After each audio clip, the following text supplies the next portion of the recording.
মুসলমান রে, এই দৃশ্য হাজী আমদাদুল্লাহ মুহাজির মুফতি রহমতুল্লাহি আলাইহি বেশ কয়েকটা দিন দেখার পর হাজী আমদাদুল্লাহ মুহাজির মুফতি রহমতুল্লাহি আলাইহি 16 বছরের যুবককে ডাক দিয়ে বলতেছে, বাবা তুমি মাদ্রাসায় ঢোকো, মাদ্রাসার হেফজখানার ঘরের ভিতরে যাইয়া তুমি কোরআন শ্রবণ করো আর দু চোখের পানি ফেলে দাও। ও বাবা তোমার কি হয়েছে বলো না। এবার 16 বছরের যুবক বলে, হুজুর আমি রাসূলের হাদিস শরীফ শুনেছি, আল্লাহর নবী হাদিস শরীফের মধ্যে বলেছেন খায়রুকুম মান তাআল্লামাল কুরআনা ওয়া আল্লামা। হুজুর নবী হাদিসের মধ্যে বলেছেন তোমাদের মধ্যে সর্বোত্তম সর্বশ্রেষ্ঠ ওই ব্যক্তি যে কোরআন পড়ে এবং অপরকে শিক্ষা দেয়। ও হাজী সাহেব আমার মন চায় গো আমি আল্লাহর শ্রেষ্ঠ বান্দা হইয়া আল্লাহর কোরআন পড়ি। জোরে জোরে বলেন সুবহানাল্লাহ। হাজী সাহেব বলতেছে, বাবা তুমি মাদ্রাসায় ভর্তি হয়ে যাও। এবার 16 বছরের যুবক বলে, হুজুর আমি এমন একজন গরিবের ঘরে আমার জন্ম গো, আমার বাবা একজন দিন মজুরি, আমার বাবা একজন দিন মজুরি, আমার বাবা একজন পড়ার বাড়িতে কাজ করে। হাজী সাহেব বলতেছে, বাবা রে আমি তোমাকে আল্লাহর কোরআন শিক্ষার ব্যবস্থা করে দিব, তুমি ভর্তি হয়ে যাও। তুমি বেডিং পত্র নিয়ে মাদ্রাসার ছাত্র হিসাবে তুমি ভর্তি হয়ে যাও। এবার 16 বছরের যুবক এবার হাঁটি হাঁটি পা পা করিয়া এবার মার কাছে গিয়ে বলতেছে, মা রে আমি মাদ্রাসায় পড়ব, মা আমি মাদ্রাসায় পড়ব, আল্লাহর কোরআন হাতে নেব, আল্লাহর কোরআন পড়ব, স্বয়ং আল্লাহর সাথে কথা বলবো। জোরে বলেন সুবহানাল্লাহ, লিল্লাহি তাকবীর। এবার মা বলতেছে, বেটা রে আমার বিবাহর পর আমি তোমার আব্বার কাছ থেকে শুনেছি ছোটবেলা থেকে সে পড়ার বাড়িতে কাজ করে রে বাজান। তুমি বড় হওয়ার পর তুমি কাজ করো, দুইজন কাজ করার বিনিময়ে মোটামুটি সংসারটা আমাদের ভালোভাবে পরিচালনা হয়। এ বেটা এই প্রস্তাব আমি কেমন করে দিব? এই প্রস্তাব শুনলে তোমার আব্বা বড় কষ্ট পাবে রে বাজান, আমি এই প্রস্তাবটা কেমন করে দিব? এবার 16 বছরের যুবক বলে, মা গো অবশ্যই আমি কোরআন পড়তে চাই, আমার আল্লাহ যদি কবুল করে। জোরে জোরে বলেন সুবহানাল্লাহ। যুবক এবার মাদ্রাসায় যখন চলে আসলেন, হাজী আমদাদুল্লাহ মুহাজির মুফতি রহমতুল্লাহি আলাইহির কাছে দু চোখের পানি ছেড়ে দিয়ে বলে, হুজুর এই প্রস্তাব আমি আম্মার কাছে দিয়েছি, কিন্তু হুজুর সম্ভব না, আমরা গরিব মানুষ, আমি আর আমার আব্বা দুইজন মিলে যে কাজ করি এই দিয়ে মোটামুটি সংসারটা আমাদের পরিচালনা হয়। হুজুর এই প্রস্তাব কেমন করে দিব? হুজুর আমি আসলাম গো, আমার বুক ভরা আশা, আমি আল্লাহর কোরআন পড়ব। জোরে বলেন সুবহানাল্লাহ। এবার হাজী সাহেব বলতেছে, বাবা তুমি কোন সময় কাজে যাও? বলে, হুজুর সকাল 10টার সময় আমি কাজে যাই, আসর নামাজ পর্যন্ত আমার কাজ করা লাগে হুজুর, আসর পর আমার ছুটি হয়। হাজী সাহেব বলতেছে, বাজান রে তুমি সকালবেলা সকাল সারাটা রাত তুমি মাদ্রাসায় থাকবে, আর সকাল 10টার সময় তুমি কাজ করতে যাবে, আসর নামাজ পর তুমি বাড়িতে আসবে রে, মাদ্রাসায় চলে আসবে।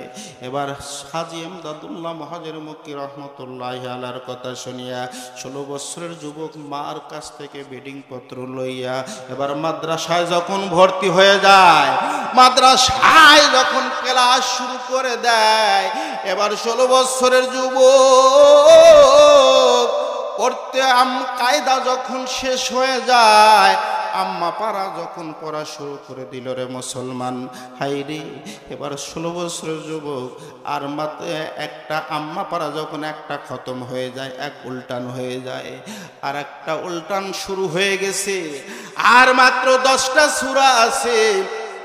এবার মাকে গিয়ে বলতেছে, মা গো ও মা আমার বড় আশা মা, আমার আল্লাহ কবুল করেছে, আমি আর 10টা সূরা আছে রে মা, 10টা সূরা শেষ হলে আমি আল্লাহর কোরআন হাতে নিব। মা গো, তোমার কাছে কোনো দিন, আমি ছোটবেলা থেকে কোনো দিন তোমার কাছে 10টা টাকা চাই নাই, ভালো একটা জামা চাই নাই, ভালো একটা গেঞ্জি চাই নাই, কোনো দিন তোমার কাছে কোনো দাবি করি নাই রে মা, কারণ আমি গরিবের ঘরের সন্তান। ও মা, তোমার কাছে আমার দাবি একজেল আল্লাহর কোরআন আমার জন্য ক্রয় করে দিবে, কিনে দিবে। জোরে জোরে বলেন সুবহানাল্লাহ। এবার যুবকটা আব্বার কাছে গিয়ে বলতেছে, আব্বা আজ থেকে 10 দিনের জমাকৃত টাকা, এই টাকাগুলো আমি আপনাকে দেব না, এই টাকাগুলো আপনি সংসারে খরচ করবেন না। আব্বা গো, এই 10 দিনের জমাকৃত টাকা দিয়ে আমি মিষ্টি কিনে ওস্তাদজিদের মুখ মিষ্টি করে আল্লাহর কোরআন হাতে নেব। জোরে জোরে বলেন সুবহানাল্লাহ। এবার 16 বছরের যুবকের কথা শুনিয়া বাবা বলে, বেটা রে, আমি ওয়াদা দিলাম রে, তুমি কোরআন পড়বা, আজ থেকে 10 দিনের জমাকৃত টাকা আমি খরচ করব না। জোরে জোরে বলেন সুবহানাল্লাহ। এ বেটা, আমারও বুক ভরা আশা, আমি যদিও গরিব মানুষ হই, আমার তো মৃত্যু হতে হবে রে বাবা। আমার মৃত্যুর সময় তো আজরাইল আমার সামনে আসবে, মালাকুল মউত আমার জানটা কবজ করবে। এ বাজান রে, হাই রে, পুরা 30 পারা কোরআনের আত্মা সূরা ইয়াসিন, প্রত্যেক জিনিসের রূহ আছে, কলব আছে, আত্মা আছে, পুরা 30 পারা কোরআনের কলব হলো সূরা ইয়াসিন। জোরে জোরে বলেন সুবহানাল্লাহ। মৃত ব্যক্তির সামনে যখন ইয়াসিন সূরা তেলাওয়াত করা হয়, এর বিনিময়ে আমার আল্লাহ মৃত ব্যক্তির মৃত্যুর যন্ত্রণা কমায় দেয়। জোরে জোরে বলেন সুবহানাল্লাহ। আমি যে দিন দুনিয়া ছাড়িব, তোমরা যেন কেহ কান্দিও না, সদকায়ে জারিয়া চালু রাখিও, আমার মৃত্যুর যন্ত্রণা আল্লাহ দিবে রে না। আমি যেদিন দুনিয়া ছাড়িব, তোমরা যেন কেহ কান্দিও না। আমার পাশে বসিয়া ইয়াসিন সূরা পড়িও, আমার মৃত্যুর যন্ত্রণা আল্লাহ দিবে রে না। আমি যেদিন দুনিয়া ছাড়িব, তোমরা যেন কেহ কান্দিও না। 3 জনা মিলিয়া ঘরের বাহির করিও, শরীরে আঘাত যেন, শরীরে ব্যথা যেন দিও না। আমি যেদিন দুনিয়া ছাড়িব, তোমরা যেন কেহ কান্দিও না। বড়র পাতা গরম পানি দিয়ে গোসল করাইও, সাবান মাখাইতে যেন কইর না রে বল। আমি যেদিন দুনিয়া ছাড়িব, তোমরা যেন কেহ কান্দিও না। এ মুসলমান রে, এবার বৃদ্ধ বলতেছে, বাবা আমি 10 দিনের জমাকৃত টাকা আমি একত্রিত করব বাজান, আমি তোমার হাতে দিব। এই টাকা দিয়ে মিষ্টি ক্রয় করে তোমার ওস্তাদদের মুখ মিষ্টি করে আল্লাহর কোরআন হাতে নিয়েও। জোরে জোরে বলেন সুবহানাল্লাহ। বাবারে, আমিও রাসূলের হাদিস শুনেছি, রাসূল বলেছেন, অকালা রাসূলুল্লাহ সাল্লাল্লাহু আলাইহি ওয়াসাল্লাম, আহলুল কুরআনি হুম আহলুল্লাহি ওয়া খাসাতুহু আও কামা ক্বালা আলাইহিস সালাতু ওয়াস সালাম। বাবারে, আহলে কোরআন গণই মহান আল্লাহ তাআলার ওয়ারিস এবং খাস ব্যক্তি, মনোনীত ব্যক্তি। জোরে জোরে বলেন সুবহানাল্লাহ। বেটা যাও যাও, আমি ওয়াদা দিলাম তোমার টাকা আমি খরচ করব না। জোরে বলেন সুবহানাল্লাহ। বাজান রে, এবার 10টা সূরা পড়তে পড়তে আর মাত্র 3টা সূরা বাকি আছে। হায়রে, হাকিমুল উম্মাত মুজাদ্দিদে মিল্লাত হযরত আশরাফ আলী থানভী রাহমাতুল্লাহি আলাইহির লেখা কিতাব ফয়েজে মাকিয়া, ওই কিতাবের ভিতরে সুন্দর করে ঘটনাটা লিখেছে রে বাজান। এই ছেলেটা মাদ্রাসার পাশে বিশ্ব রোড, এই রোড দিয়া পার হইতে হঠাৎ করে ছেলেটা যখন অ্যাক্সিডেন্ট হয়ে শাহাদত বরণ করলেন, ছেলেটা যখন ইন্তেকাল করলেন, ছেলেটা যখন মৃত্যুবরণ করলেন রে বাজান, আইরে হাজী এমদাদুল্লাহ মুহাজির মক্কি রহমতুল্লাহি আলাইহি নিজ হাতে তাকে গোসল করাইলেন, কাফন পরাইলেন।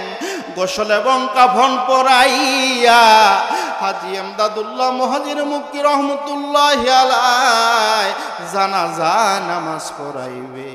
এমতো অবস্থায় কে যেন রে আউলাকেশ পাগল বেশ, আউলাকেশ পাগল বেশ একজন মহিলা এসে বলে, হুজুর, ও মাদ্রাসার মহতামিম প্রধান শিক্ষক হুজুর, এই নেন একজেল আল্লাহর কুরআন, আমার সন্তানকে কোরআন হাতে দেন, আমার সন্তান কোরআন পড়বে, জানাজা নামাজ শুরু করবে গো। এমতো অবস্থায় বিদ্যা কেঁদে কেঁদে আল্লাহর বান্দা বৃদ্ধ এসে বলতেছে, হুজুর, এই নেন 7 দিনের জমাকৃত টাকা, এই টাকা দিয়ে মিষ্টি কিনে আপনারা সবাই মিষ্টি মুখ করে আমার সন্তানকে আল্লাহর কোরআন হাতে দেয়। বিদ্যা এবার কান্দে গো। হাজী এমদাদুল্লাহ মুহাজির মক্কি রহমতুল্লাহি আলাইহি সান্ত্বনা দেয়, বাবা আপনি শান্ত হন। বলে, হুজুর, আমার সন্তান হওয়ার পর তো আমি খুশি হুজুর, আমি তো বারবার আল্লাহর কাছে বলেছিলাম একটা বেটা দিরে আল্লাহ, সবাই বলেন একটা বেটা দিরে আল্লাহ, একটা বেটা দে, কামাই খাওয়ার আশা নাই রে, মরে গেলে জানাজা পড়বে কে, ফরিয়াদ তোমার দরবারে, প্রার্থনা তোমার দরবারে রে আল্লাহ, মোনাজাত তোমার দরবারে। একটি বেটা দে রে আল্লাহ, একটি বেটা দে, কামাই খাওয়ার আশা নাই রে, মরে গেলে মাটি দিবে কে, ফরিয়াদ তোমার দরবারে, প্রার্থনা তোমার দরবারে রে আল্লাহ, মোনাজাত তোমার দরবারে। জোরে বলেন কথা ঠিক কিনা? এ মুসলমান রে, এবার হাজী এমদাদুল্লাহ মুহাজির মক্কি রহমতুল্লাহি আলাইহি জানাজা নামাজ যখন শেষ করলেন, হাজী সাহেব তাকে এবার নিজ হাতে কবরে নামাইলেন।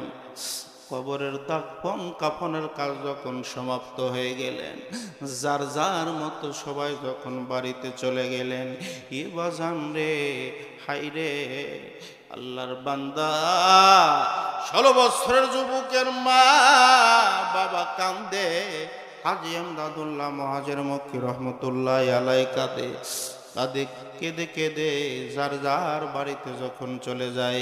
মুসলমান রে, মাত্র কয়েকটা দিন পর, মাত্র 3 দিন পর হাজী এমদাদুল্লাহ মুহাজির মক্কি রহমতুল্লাহি আলাইহি স্বপ্নে দেখে ওই 16 বছরের যুবক কবরের ভেতরে সবুজ রঙের পোশাক পরিধান করিয়া, সুন্দর পোশাক পরিধান করিয়া আল্লাহর কোরআন তেলাওয়াত করিতেছে। হাজী এমদাদুল্লাহ মুহাজির মুক্তি রহমতুল্লাহ আলাইহি বলে, বাবা রে তোমাকে বাকি 3টা সূরাকে তোমাকে শিক্ষা দিয়েছে বাজান। কে তোমাকে বাকি সূরাগুলো শিক্ষা দিয়ে, কে তোমাকে আল্লাহর কোরআন হাতে দিয়ে দিল? 16 বছরের যুবক বলে, হুজুর আপনার মতো একজন আল্লাহওয়ালা, আপনার মতো একজন হুজুরের রূপ ধারণ করিয়া, হুজুরের আকৃতি ধারণ করিয়া বাকি 3টা সূরা আমাকে শিক্ষা দিয়েছে হুজুর, দিয়ে আমাকে আল্লাহর কোরআন হাতে দিয়েছে। জোরে জোরে বলেন সুবহানাল্লাহ। এবার পরের দিন সকালবেলা 16 বছরের যুবকের মা বাবা হাজী এমদাদুল্লাহ মুহাজির মুক্তি রহমতুল্লাহ আলাইহির কামরার ভিতরে অফিস রুমে ঢুকে সে বলে, হুজুর ও মাদ্রাসার মুহতামিম সাহেব, আমরা মা বাবা স্বপ্ন দেখলাম আমার সন্তান কবরের ভিতরে আল্লাহর কোরআন তেলাওয়াত করে। জোরে জোরে বলেন সুবহানাল্লাহ। এবার হাজী এমদাদুল্লাহ মুহাজির মুক্তি রহমতুল্লাহ আলাইহি বলে, আল্লাহর বান্দা বান্দি রে, ও যুবকের মা বাবা, আমি হাজী এমদাদুল্লাহ এই স্বপ্ন দেখেছি। জোরে জোরে বলেন সুবহানাল্লাহ, আরো জোরে বলেন সুবহানাল্লাহ। এ মুসলমান, মাদ্রাসার শিক্ষা দরকার আছে কিনা? আরো জোরে বলেন দরকার আছে কিনা? রাসূল বলেছেন, কুন আলেমান আও মুতাআল্লিমান আও মুহিব্বান আও মুস্তামিয়ান ওয়ালা তাকুনু খামিসান ফাহতুলিক। তুমি নিজে আলেম হও, নইলে তলবে ইলম হও, নইলে আলেমদের মহব্বত করো, নইলে আলেমদের অনুকরণ করো। চারটার একটা তুমি হলে না, তাহলে তোমার জন্য বরবাদি অনিবার্য। জোরে বলেন কথা ঠিক কিনা? মুসলমান, আপনারা মাদ্রাসা করেছেন, এই মাদ্রাসা থেকে যত তালিবে ইলম, যত হাফেজ কারি মাওলানা মুফতি মুহাদ্দিস হবে, সদকায়ে জারিয়ার সব আমার আপনার কবরে যেতেই থাকবে, যেতেই থাকবে। জোরে বলেন সুবহানাল্লাহ। কোরআন তুমি পরবন্ধু, সবাই বলেন কোরআন তুমি পরবন্ধু, কোরআন যেন সাইরো না, কোরআন যেন সাইরো না। পড়লে কোরআন বাড়বে ঈমান, সবাই বলেন পড়লে কোরআন বাড়বে ঈমান, জান্নাত হবে ভাই ঠিকানা। কোরআন তোমরা পড়ো রে বন্ধু, কোরআন যেন সাইরো না, কোরআন যেন সাইরো না। জোরে জোরে বলেন কথা ঠিক কিনা? মুসলমান রে, কোরআনের আলেম, কোরআনের হাফেজ, কোরআন পড়নেওয়ালা মানুষ হইলে সন্তান ছেলে মেয়ে যদি আমি আপনি রেখে যেতে পারি, নেককার সন্তান যদি আমি আপনি রেখে যেতে পারি, এর উপকার হবে কি? আমার আল্লাহ রব্বুল আলামিন কালামে পাকের মধ্যে কত সুন্দর করে বলেন, বিসমিল্লাহির রহমানির রহিম, ওয়াবিল ওয়ালিদাইনি ইহসানা ইম্মা ইয়াবলুগান্না ইনদাকাল কিবারা আহাদুহুমা আও কিলাহুমা ফালা তাকুল লাহুমা উফফিন ওয়ালা তানহারহুমা ওয়া কুল লাহুমা কওলান কারীমা।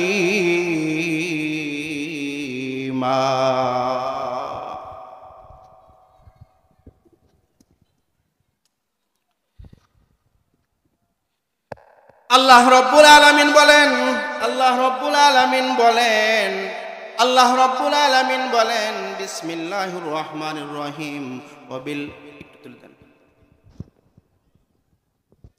আল্লাহ রব্বুল আলামিন বলেন, ওয়াবিল ওয়ালিদাইনি ইহসানা, হে সন্তানেরা তোমরা তোমাদের মা বাবার সাথে ভালো ব্যবহার করো।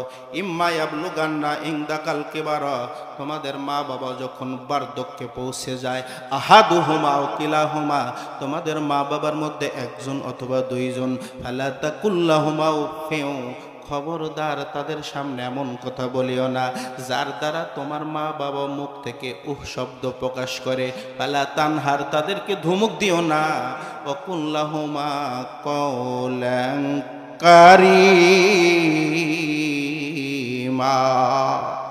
বরং বরং তাদের সাথে সম্মান সূচক কথা বলো। জোরে জোরে বলেন সুবহানাল্লাহ, আরো জোরে বলেন সুবহানাল্লাহ। এ মুসলমান রে, আল্লাহর নবীর একজন জলিল কদর সাহাবী হযরত আলকামা এমন কোনো ইবাদত নাই, ইবাদত বন্দেগী করেন নাই। রাসূলের পানপ্রিয় সাহাবী, হঠাৎ করে তার জবান বন্ধ হয়ে গেছে, মুখ থেকে কথা বের হয় না। হায় রে, আল্লাহর নবীর কাছে তার গার্জিয়ান পক্ষ গিয়ে বলতেছেন, ও রহমতের নবী, বরকতের নবী, আপনার সাহাবী তার জবান বন্ধ হয়ে গেছে, মুখ থেকে তো কথা বের হচ্ছে না। রহমতের নবী গো, আপনি একটু তার জন্য তদবির করেন, চেষ্টা করেন। রাসূল আমার বয়স্ক সাহাবী হযরত সালমান ফারসি আর বেলালকে পাঠালেন, এ সালমান, বেলাল যাও আমার সাহাবীকে আলকামাকে কলেমা পড়ায় আসো। সে অন্তিম শয্যায় সজ্জিত, তার পাশে গিয়ে কলেমাটা পড়ায় আসো। জোরে জোরে বলেন সুবহানাল্লাহ। দুইজন সাহাবী, রাসূলের সাহাবী, আল্লাহর নবীর প্রাণপ্রিয় সাহাবীর কাছে, আলকামার কাছে যখন কলেমা পড়ে, তার জবান থেকে কলেমা বের হয় না, শুধু চোখের পানি ফেললে দেয় আর কান্না করে। আল্লাহর নবীর কাছে এসে বলে, হুজুর, ও আমরা দুইজন সাহাবী চেষ্টা করলাম হুজুর, আপনার সাহাবীর জবান থেকে কলেমা বের হয় না। আল্লাহর নবী বললেন, এ সালমান ফারসি রে, বেলাল, আলকামার আব্বা আম্মা বেঁচে থাকলে আমার সামনে হাজির করো। রহমতের নবী আমার বর্ণে যখন আলকামার মা উপস্থিত হইলেন, আলকামার মা সালাম দিয়ে বলেন, ও নবীজি, হুজুর, কি জন্য আপনি আমাকে ডেকেছেন? হুজুর, আমার গুস্তাকি, আমার ত্রুটি, আমার অপরাধ আপনি মাফ করে দিবেন। আল্লাহর নবী বলেন, আলকামার মা, আপনি যদি সত্য কথা বলেন, আমি নবী ওহির মাধ্যমে জেনে যাব, মিথ্যা বললে আমি নবীর ওহির মাধ্যমে জেনে যাব। ও আমার সাহাবীর মা, আপনি বলেন, আপনার সন্তান আলকামা আপনার সাথে কেমন ব্যবহার করে, আপনার সন্তান কেমন? এবার আল্লাহর নবীর সাহাবীর মা বলে, হুজুর, আমার ছেলে ভালো, আমার ছেলে ভালো। রহমতের নবী বলেন, ও আলকামার মা, আপনি বলেন গো, আপনার সাথে কেমন ব্যবহার করে? আলকামার মা দু চোখের পানি ছেড়ে যায় আর কান্দে, নবীজি গো, আমি এতিম, আমি বিধবা। আল্লাহর নবী বলেন, মারে, এতিমের কথা শুনলে, বেদবার কথা শুনলে আমি মা, আমার কষ্ট হয়, আমি নবী, আমি কষ্ট পাই। কি হয়েছে আপনি বলেন? বলে, হুজুর, আমার সন্তানটা ভালো, কিন্তু নবীজি আমার সন্তান ভালো। আল্লাহর নবী বলেন, আপনার সাথে কেমন ব্যবহার করে? আপনার সন্তানকে আপনি মাফ করে দেন। বলে, হুজুর, আমি মাফ শব্দ চেষ্টা করি, কিন্তু আমার আত্মার কলিজা থেকে বের হয় না। ও নবীজি, আমি চেষ্টা করি, কিন্তু মাপ শব্দ বের হয় না। এই সন্তান যখন গর্ভে আসলো হুজুর, 6 মাসের সময় তার আব্বা মারা যায়। আমি মা 10 মাস 10 দিন তাকে পেটে করে বোঝা টানলাম। সন্তান যখন জন্মগ্রহণ করলো, এই সন্তান যখন যৌবনে পদার্পণ করে, আমি সন্তানকে শরীয়ত সম্মত বিবাহ বন্ধনে আবদ্ধ করলাম। দয়ার নবী গো, তার স্ত্রীর কথা শুনে আমার সাথে গালমন্দ করে, আমাকে গালি দেয়। স্ত্রীর কথা মতো আমার শরীরে আঘাত করে, আমাকে পেটন দেয়, আমাকে মারে। নবীজি, আমি মা সহ্য করতে পারি না।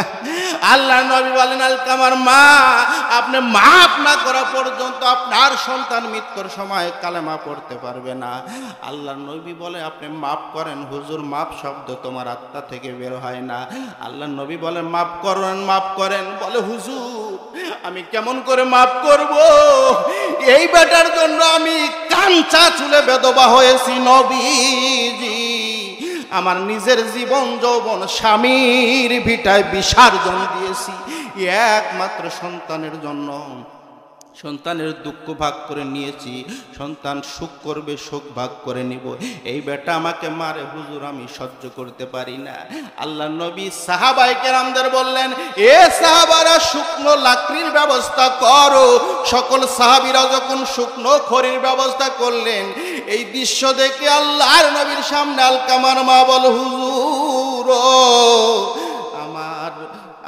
আমার সামনে লাকড়ি দিয়ে কি হবে হুজুর, এতগুলো খড়ি একত্রিত করেছেন, কি করবেন? রহমতের নবী বলেন, আলকামার মা, এই খড়িতে যখন আগুন লাগায় দিব, সমস্ত লাকড়িতে যখন আগুন দাও দাও করে জ্বলতে থাকবে, আপনার সন্তান আমার সাহাবী আলকামাকে আগুনের মধ্যে নিক্ষেপ করব, ফেলে দিব। আলকামার মা বলো, হুজুর আমার বেটা আগুনে পুড়ে মরবে, আমি মা এই দৃশ্য কেমন করে দেখব, আমি মা এই দৃশ্য কেমন করে সহ্য করব হুজুর? আল্লাহ নবী বলেন, আলকামার মা রে, তুমি যদি মাপ না করো, তোমাকে মারার কারণে তোমার সন্তান আমার সাহাবী হওয়ার পরেও তার জবান বন্ধ হয়ে গেছে, মুখ দিয়ে কলেমা বের হচ্ছে না। আপনি মাপ না করলে কালেমাবিহীন যদি মৃত্যুবরণ করে, কিয়ামত পর্যন্ত জাহান্নামের আগুনে, দোজখের আগুনে পুড়তে থাকবে। আর যে আল্লাহর বান্দা বান্দি আমার উম্মত উম্মতানি মা বাবাকে মারার কারণে মৃত্যুর সময় কলেমা পড়তে পারবে না, আমি রাসূল তাকে দুনিয়ার আগুনে পোড়ায়া দিতে চাই। আল্লাহ নবী এই কথা শুনিয়া, আল্লাহ নবীর কথা শুনিয়া আলকামার মা বলে, হুজুর আমার বেটা আগুনে পুড়ে মরবে, আমি মা এই দৃশ্য কেমন করে দেখব? আল্লাহ নবীর কথা শুনিয়া আলকামার মা বলে, হুজুর আমার সন্তানের সকল অপরাধ আমি আল্লাহর হস্তে মাফ করে দিলাম। আল্লাহ নবী বলেন, এ সালমান বেলাল যাও যাও যাও, দেখো আলকামার অবস্থান দেখো। সালমান আর বেলাল দ্রুত গতিতে গিয়ে দেখে আলকামা ঘরের ভিতরে উচ্চ স্বরে কলেমা পড়িতেছে, চিৎকার দিয়ে বলেন সুবহানাল্লাহ। এ বাজান, মা মাফ করতে যতটুকু দেরি না হয়েছে, তার আগেই আল্লাহ আলকামার বন্ধ মুখ খুলে দিয়েছে। জোরে বলেন সুবহানাল্লাহ, আরো বলেন সুবহানাল্লাহ। তাই দোয়া কবুল হয় কার? মা বাবার। আলকামা কলেমা পড়তে পড়তে মৃত্যুবরণ করলেন। এ মুসলমান রে, রাসূল আমার নিজ হাতে তাকে জানাজা নামাজ পড়াইলেন। জোরে বলেন সুবহানাল্লাহ। হাই রে, রাসূল আমার কবরস্থ করার পর আনসার এবং মুহাজিরদেরকে বলতেছেন, হে আনসার মুহাজিররা, খেদমতে মা দার পেদার কোন সুবহে শাম, তাকে বাসি দর্দ আলম নেকে নাম। হে ছেলে মেয়েরা, তোমরা যদি দুনিয়া এবং আখিরাতে শান্তি পেতে চাও, সদা সর্বদা মা বাবার খেদমত করো। জোরে বলেন সুবহানাল্লাহ।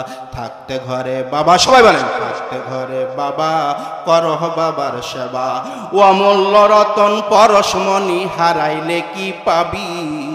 বাবা মা জান্নাতের চাবি, কথা বলছেন দয়ার নবী। আল্লাহর পরে নবী বড়, নবীর পরে মা বাবা, মায়ের উপর ফরজ হলো করতে বাবার সেবা। জোরে বলেন কথা ঠিক না? মা ও বাবার সেবা করা সন্তানের ফরজ। দুঃখ দিয়ে মক্কা গেলে হবে না রে হজ, যাবি যদি হজে খুশি রাখো কাজে, হজ হবে তোর খুব সহজে, করলে মা বাবার পায়রুবি। বাবা মা জান্নাতের চাবি, কথা বলছেন দয়ার নবী। নিজে না খাইয়া মায়ে, নিজে না খাইয়া বাপে, খাওয়াইছে তোমারে, তুমি আর দিও না দুঃখ তোমার সেই মা বাবারে। পুষ্টে পিষ্টে কষ্ট করে করলো তোমায় বড়, বড় হয়ে তুমি যদি সেই মা বাবাকে ছাড়ো, তোমাকে ছাড়বেন না আল্লাহ, তোমাকে ছাড়বেন না আল্লাহ রোজ হাসরের দিন। শোধ করিতে হবে তোমার মায়ের যত ঋণ, শোধ করিতে হবে তোমার বাপের যত ঋণ। মায়ে না করিলে ক্ষমা, বাপে না করিলে ক্ষমা, আল্লাহ করবেন না ক্ষমা, নবীও করবেন না ক্ষমা। মা বাবা ঋণের দাবি, বাবা মা জান্নাতের চাবি, কথা বলছেন দয়ার নবী। থাকতে ঘরে বাবা, সবাই বলেন থাকতে ঘরে বাবা, করহ বাবার সেবা। অমূল্য রতন পরশমণি, অমূল্য রতন পরশমণি, হারাইলে কি পাবি? বাবা মা জান্নাতের ওই চাবি। কথা বলছেন দয়ার নবী। নামাজ রোজা যতই করো ফরজ আর সুন্নত, বাবা মা থাকলে তোমরা ছাইরো না খেদমত। দোজকের দরজা বন্ধ হয়, দোজকের দরজা বন্ধ হয় মা বাবার দোয়াতে। মা বাবার মতো অমূল্য রতন পাইবি কি জগতে? জোরে বলেন কথা ঠিক কিনা? মা বাবার মতো অমূল্য রতন পাইবি কি জগতে? যার ঘরে নাই বাবা মা সে বোঝে তার জ্বালা। বাবা মা থাকলে তোমরা কইরো না কেউ হেলা। মৌলানা আব্দুল হামিদ জিহাদি বলে, মজহ বাবার প্রেমে দুনিয়াতে আখেরাতে ধনী যদি হবি, বাবা মা জান্নাতের ওই চাবি। কথা বলছেন দয়ার নবী। লা ইলাহা ইল্লাল্লাহ, জোরে লা ইলাহা, লা ইলাহা ইল্লাল্লাহ, লা ইলাহা ইল্লাল্লাহ, লা ইলাহা ইল্লাল্লাহ, লা ইলাহা ইল্লাল্লাহ, জোরে লা ইলাহা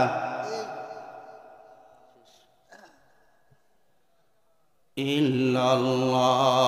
হৃদয়ের জানালা খুলে দাও না, প্রভুর প্রেমে কেন সারা দাও না? বিশ্ব মালিকেই আল্লাহ মহান, তাহারই সৃষ্টি এই নিখিল জাহান। তবু কেন তার দ্বারে, তবু কেন তার গায়ে হাত পাথনা? প্রভুর প্রেমে কেন সারা দাও না? লা ইলাহা, লা ইলাহা ইল্লাল্লাহ মুহাম্মাদুর রাসূলুল্লাহ সাল্লাল্লাহু আলাইহি ওয়াসাল্লাম।